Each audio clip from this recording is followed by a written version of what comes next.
Past tense. এর আগে আমরা হচ্ছে টেন্সের অনেকগুলো পার্ট নিয়ে আলোচনা করছি, তার মধ্যে আরেকটা পার্ট হচ্ছে সিম্পল পাস্ট টেন্স। আচ্ছা, সিম্পল পাস্ট টেন্স হচ্ছে কোনো কাজ অতীতে শুরু হয়ে অতীতেই শেষ হয়ে গেছে, সেটাই হচ্ছে সিম্পল পাস্ট টেন্স।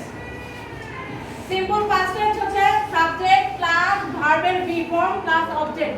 যেরকম আমরা যদি একটু উদাহরণ দেখি, I play football, they visit Dhaka. এটা হচ্ছে যেটা মেইন কথা হচ্ছে যে সাবজেক্ট মানে সিম্পল পাস্ট টেন্সের চেনার উপায় হচ্ছে সাবজেক্ট পরে হচ্ছে ভার্বের ফার্স্ট ফর্ম থাকবে প্লাস হচ্ছে অবজেক্ট।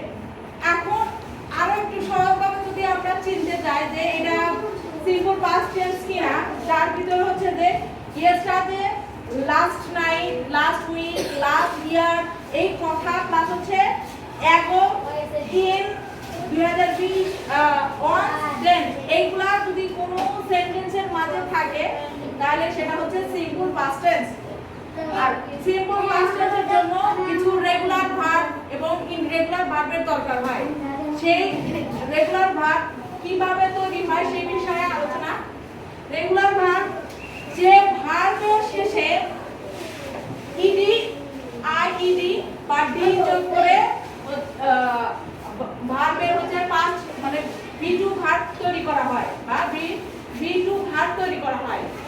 এখন আমরা কি একটু উদাহরণ দেখি। প্লে হচ্ছে বেস ফর্ম, তার পাস্ট ফর্ম হচ্ছে প্লেড এবং পাস্ট পার্টিসিপল হচ্ছে প্লেইটি।